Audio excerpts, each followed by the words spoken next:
নমস্কার বন্ধুরা, আমি অখিল। দি ট্রাস্টে সবাইকে স্বাগত।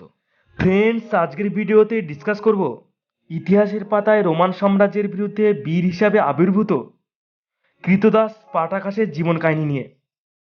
অর্থাৎ যিনি রোমান সাম্রাজ্যের ভিত কাঁপিয়ে দাসীদের চির মুক্তি দিতে চেয়েছিলেন। ইতিহাসের পাতায় বীর হিসাবে আবির্ভূত স্পার্টাকাস ছিলেন মূলত একজন রোমান ক্রীতদাস। তার শৈশব জীবন সম্পর্কে তেমন কোনো নির্ভরযোগ্য তথ্য পাওয়া যায় না, তাই তার বিদ্রোহপূর্ব জীবনের অধিকাংশ তথ্যই আজও অজানা। ইতিহাসবিদগণের মতে স্পার্টাকাসের জন্ম মূলত রোমান সাম্রাজ্যের অন্তর্ভুক্ত থ্রেস অঞ্চলের এক গ্রামে, আধুনিক মানচিত্রের বুকে, যার অবস্থান বলকান অঞ্চলে। অনেক ইতিহাসবিদগণের মতে তিনি সেনাবাহিনীতে থাকাকালীন ডাকাত দলের সাথে যোগ দেওয়ার কারণে রোমান সম্রাট তাকে বহিষ্কার করে। অবশেষে চাকরিচ্যুত স্পার্টাকাসের ঠাঁই মেলে একটি দাস বিক্রির হাটে। খুব দ্রুত তিনি এক দিনমজুর ঠিকাদারের নিকট বিক্রি হয়ে যান এবং বেশ কয়েক বছর কৃতদাস হিসাবে জীবনযাপন শুরু করেন। তৎকালীন রোমে শক্তিশালী কৃতদাসদের বাছাই করে বিভিন্ন যুদ্ধ কৌশলে প্রশিক্ষণ প্রদানের মাধ্যমে গ্লাডিয়েটর নামক যোদ্ধায় পরিণত করা হতো।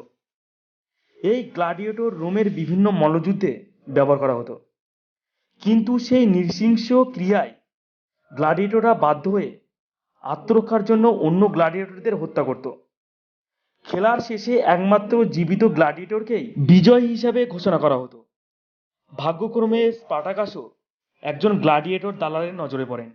এদেরকে রোমানরা ভাটিয়া নামে ডাকত। সেই ভাটিয়া স্পার্টাকাসকে ক্রয় করে ন্যাপলাসের সেই বিখ্যাত লেন্টিলুসু গ্লাডিয়েটর স্কুলে ভর্তি করে দেন। ভাগ্যের নির্মম পরিহাসে স্পার্টাকাস হয়ে গেলেন একজন গ্লাডিয়েটর যোদ্ধা। কৃতদাসের শিকল থেকে মুক্ত হয়ে স্পার্টাকাস জড়িয়ে পড়লেন রোমান পাশবিকতার ফাঁদে। এই গ্লাডিয়েটর যোদ্ধা রোমের বিভিন্ন স্থানের মল্লযুদ্ধে বহু সৈনিককে হত্যা করেন, কিন্তু এই পাশবিক হত্যাযুদ্ধ তার কাছে সম্পূর্ণ অনৈতিক লাগলো। ভেতরে অসন্তোষ এবং বিদ্রোহের আগুন জ্বলতে লাগলো। রোমানদের স্বৈরাচারীর বিরুদ্ধে বিদ্রোহ করে কোনো লাভ হবে না। তৎকালীন বিভিন্ন সম্রাটরা শত চেষ্টা করেও রোমান সাম্রাজ্যের বিরুদ্ধে জয়লাভ করতে পারেনি। তবে স্পার্টাকাস ভয় না পেয়ে তার সহযোদ্ধাদের একত্রিত করার চেষ্টা করলেন। প্রাথমিকভাবে কেউ সাড়া না দিলেও একদিন এক যোদ্ধার সাথে প্রশিক্ষকের কথা কাটাকাটির সুযোগে স্পার্টাকাস ৭৮ জন গ্লাডিয়েটর যোদ্ধাকে একত্রিত করে এবং স্কুলের বিভিন্ন অবকাঠামো ভেঙে ভিসুভিয়াস পর্বতের উদ্দেশ্যে পালিয়ে যান। স্পার্টাকাসের বিদ্রোহী গ্লাডিয়েটররা পথের মধ্যে একটি অস্ত্রবোঝাই গাড়ি লুট করে।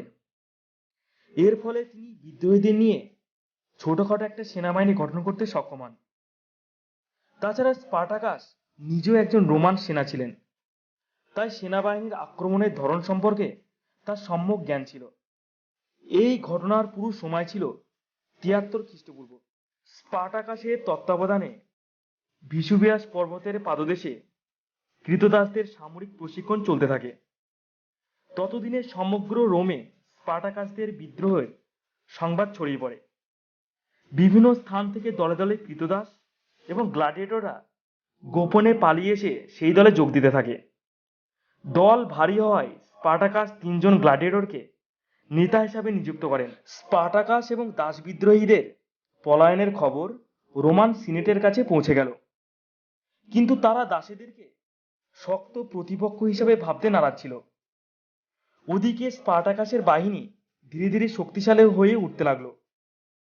ঠিক সেই সময় রোমের বিখ্যাত সেনারা দুটি যুদ্ধে অবতীর্ণ হয়েছিল, তাই রোমে অবস্থানরত সেনা সদস্যের সংখ্যা নেহাতই কম ছিল। তবে সিনেটের বিশ্বাস ছিল রোমের সাধারণ যোদ্ধারাই পারবে স্পার্টাকাসকে দমন করতে। তাই তারা ক্লাডিয়াস গ্লেবারের নেতৃত্বে প্রায় ৩,০০০ বৃদ্ধ এবং অপ্রশিক্ষিত সৈনিকের একটি দল প্রেরণ করে। প্রাথমিক আক্রমণের ধাক্কায় নব্য প্রশিক্ষিত গ্লাডিয়েটর এবং দাস বাহিনী পিছু হটতে বাধ্য হয়। খণ্ড খণ্ড আক্রমণ বারবার পরাস্ত হতে থাকে দাসরা, কিন্তু একসময় দিনের শেষে যুদ্ধে বিরতি পড়ল। স্পার্টাকাস শুধু সেই সময়ের অপেক্ষায় ছিলেন। স্পার্টাকাসের নেতৃত্বে রাতের আধারে আক্রমণ করে বসেন রোমান সৈনিকদের ব্যারাকে। অতর্কিত হামলায় রোমান সেনারা ছত্রভঙ্গ হয়ে পড়ে। ওদিকে দাসরা ভিসুভিয়াসের বিভিন্ন গোপন স্থান থেকে অগ্নিতীর নিক্ষেপ করে এবং রোমানদের ঘাড়িতে আগুন লাগিয়ে দেয়। এতে রোমান সৈন্যরা প্রাণের ভয়ে পলায়ন করে। স্পার্টাকাস এবং তার বাহিনী রোমানদের ফেলে যাওয়া অস্ত্রশস্ত্র লুট করে নিজেদের শক্তি বৃদ্ধি করল। কিন্তু রোমান সিনেটরা তার কথা বিশ্বাস করল না। এবার রোমান সম্রাট স্পার্টাকাসদের দমনের উদ্দেশ্যে পাঠালেন সেনাধ্যক্ষ পাবলিয়াস ভ্যারিনিয়াসকে। স্পার্টাকাস পূর্ব থেকেই প্রস্তুত ছিলেন তার দলবল নিয়ে। এতে ভ্যারিনিয়াসের বাহিনী শোচনীয়ভাবে পরাজিত হয়। এরপরই স্পার্টাকাস বেশ কয়েকটি রোমান অধ্যুষিত অঞ্চল যেমন নোরা, থুরি, নুমেরিয়া দখল করে নেন। একসময় সদ্য মুক্তিপ্রাপ্ত ক্রীতদাসরা স্পার্টাকাসের বাহিনীতে যোগ দেয়। এই জয়ের মাধ্যমে স্পার্টাকাসের বাহিনীতে অশ্বারোহী বাহিনীর সংযোজন হয়। 72 খ্রিস্টপূর্বাব্দের শেষে স্পার্টাকাসের বাহিনীতে সদস্য সংখ্যা 40,000-এ পরিণত হয়। স্পার্টাকাসের এই শক্তিবল রোমান সাম্রাজ্যের সিনেটদের রুখে দিতে বেশ শক্তিশালী ফৌজ গঠন করল। তৈরি হলো 20,000 সদস্যের একটি ফৌজ এবং এই ফৌজকে দুই ভাগে বিভক্ত করে ভিসুভিয়াসের উদ্দেশ্যে প্রেরণ করা হলো। তখন স্পার্টাকাস ও তার সহ-অধিনায়ক ক্রিসাসের সাথে পুরো বাহিনী নিয়ে সফররত ছিল। পথের মধ্যে গেলিয়াস বাহিনীর মুখোমুখি হয়। গেলিয়াসের সুসজ্জিত বাহিনী স্পার্টাকাসকে ঘিরে ধরে। যুদ্ধে ক্রিসাস মৃত্যুবরণ করলেও স্পার্টাকাস কিছুটা ভয় পেয়ে পিছু হটতে থাকে। কিছুটা সামলে নিয়ে স্পার্টাকাস তার অশ্বারোহী বাহিনীকে পাল্টা আক্রমণের নির্দেশ দেন। দাসেদের এই অশ্বারোহী বাহিনীর পাল্টা আক্রমণে রোমান প্রতিরোধ মুখ থুবড়ে পড়ে। এরপরই স্পার্টাকাস বিজয়ী দল নিয়ে আল্পসের দিকে যাত্রা করেন। একের পর এক রোমান সেনাবাহিনীকে হারিয়ে দাসেদের আত্মবিশ্বাস প্রবল হয়ে উঠল। তাদের সামনে আর কোনো বাধা রইল না। স্পার্টাকাসের পরিকল্পনা ছিল আল্পস পর্বতমালা অতিক্রম করে গাউল প্রদেশে প্রত্যাবর্তন করা। কিন্তু অজানা কোনো এক কারণে পুরো বাহিনী নিজেদের গতিপথ পরিবর্তন করে পুনরায় রোমে ফিরে আসলো। স্পার্টাকাস এবার নতুন পরিকল্পনা করলেন। তিনি তার পুরো বাহিনী নিয়ে মেসিনা প্রণালী অঞ্চলে অবস্থান করবেন। সেখান থেকে তিনি জলপথে পাড়ি দিয়ে সিসিলিতে দাসেদের স্বপ্নভূমি প্রতিষ্ঠার স্বপ্ন দেখতে থাকেন। কিন্তু স্পার্টাকাসের প্রয়োজন ছিল বেশ কিছু জাহাজ। এজন্য তিনি সিসিলি জলদস্যুদের সাথে যোগাযোগ করলেন। তাদের লুট করা বিভিন্ন অলংকার ও মোহরের বিনিময়ে বেশ কিছু জাহাজ ক্রয় করলেন। কিন্তু কোনো এক অজানা কারণে তারা বিশ্বাসঘাতকতা করে। ফলে বিপদে পড়ে যায় স্পার্টাকাস। স্পার্টাকাসের সিসিলি প্রত্যাবর্তন ব্যর্থ হওয়ায় মানসিকভাবে বিপর্যস্ত হয়ে পড়লেন। এমত অবস্থায় পিছন থেকে হাজার হাজার রোমান সেনাবাহিনীর সাথে যুদ্ধ করা ছাড়া কোনো উপায় নেই। ওদিকে রোমান সেনার নেতৃত্বে আবির্ভাব করল নতুন এক নেতা মার্কাস ক্রেসাসের। স্পার্টাকাসের পরবর্তী প্রতিপক্ষ এই ক্রেসাস রোমান সাম্রাজ্যের অন্যতম নিষ্ঠুর সেনাপ্রধান নামে পরিচিত। এর পূর্বে স্পার্টাকাস তার অধীনস্থ 2 লিজিয়ানকে পরাজিত করেছিলেন। সরাসরি নেতৃত্ব না দিলেও ক্রেসাস এই পরাজয়ে অপমানিত বোধ করেছিলেন। তাই তিনি প্রতিশোধ গ্রহণের জন্য উন্মুখ ছিলেন। কিন্তু স্পার্টাকাস যুদ্ধের জন্য প্রস্তুত ছিলেন না। তিনি জানতেন ক্রেসাস তার সেরা বাহিনী নিয়ে তাদের দিকে অগ্রসর হচ্ছেন। তাই তিনি প্রথমেই ক্রেসাসকে শান্তি চুক্তির আহ্বান করেন। কিন্তু ক্রেসাস তা প্রত্যাখ্যান করেন। স্পার্টাকাস তাৎক্ষণিকভাবে সুড়ঙ্গের সাহায্যে পলায়ন করার চেষ্টা করেন।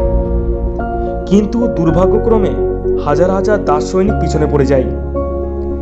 দিন শেষে হতাশ স্পার্টাকাস গোধূলির রক্তাক্ত সূর্যের দিকে তাকিয়ে অনাগত ভবিষ্যতের কথা ভাবতে থাকেন।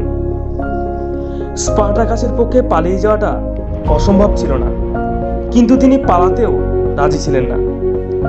তিনি ক্রেসাসের মুখোমুখি হবার সিদ্ধান্ত নিলেন। প্রায় 30,000 সৈনিক নিয়ে ক্রেসাসকে আক্রমণ করে বসেন। তখন সময়টা 71 খ্রিস্টপূর্বাব্দ। স্পার্টাকাস 2 ধাপে আক্রমণ করার পরিকল্পনা নিলেন।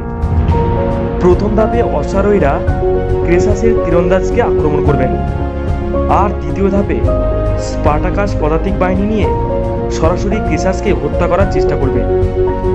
যুদ্ধের ময়দানে মুখোমুখি দাঁড়িয়ে স্পার্টাকাস এবং ক্রেসাস, যে উদ্যমে দাসেরা যুদ্ধ শুরু করেছিল, অচিরেই সেই উদ্যম হারিয়ে আহত সৈনিকের আর্তনাদে পরিণত হলো। অশ্বারোহী বাহিনী তীরন্দাজদের সীমানা পর্যন্ত পৌঁছাতে ব্যর্থ হলো। খুব অল্প সময়ে স্পার্টাকাস বাহিনী পরাজিত হলো। যুদ্ধে স্পার্টাকাস প্রাণ হারালেন। শত্রুরা চারিপাশ থেকে ঘিরে বর্ষা দিয়ে আঘাত করে তাকে হত্যা করলেন এবং অন্যান্য দাসীদের মৃত্যুদণ্ড প্রদান করা হলো। এর মাধ্যমে রোমান সাম্রাজ্যের ইতিহাসে অন্যতম সাহসী সংগ্রামের পরিসমাপ্তি ঘটল। ইতিহাসবিদগণ স্পার্টাকাসের শেষ যুদ্ধকে তৃতীয় গ্লাডিয়েটর যুদ্ধ নামে চিহ্নিত করেছেন। স্পার্টাকাস পরাজিত হয়েছেন, কিন্তু একদিন যে মুক্তির স্বপ্নে বিভোর হয়ে গ্লাডিয়েটর স্কুল থেকে পালিয়ে রোমান সাম্রাজ্যের বিরুদ্ধে যুদ্ধে অবতীর্ণ হয়েছিলেন, যে স্বপ্ন বাস্তবায়ন হবার পূর্বেই পতন ঘটে তার, কিন্তু কখনোই তাকে ব্যর্থ বলা যাবে না। বন্ধুরা, আজকের ভিডিওটি এই পর্যন্তই। ভিডিওটি কেমন লাগলো কমেন্ট বক্সে অবশ্যই জানাবে এবং ভালো লাগলে লাইক ও শেয়ার করবে এবং সাবস্ক্রাইব করবে। আবারও উপস্থিত হব আপনাদের মাঝে নতুন কোনো এপিসোড নিয়ে। ততক্ষণে ভালো থাকবেন, সুস্থ থাকবেন। জয় হিন্দ।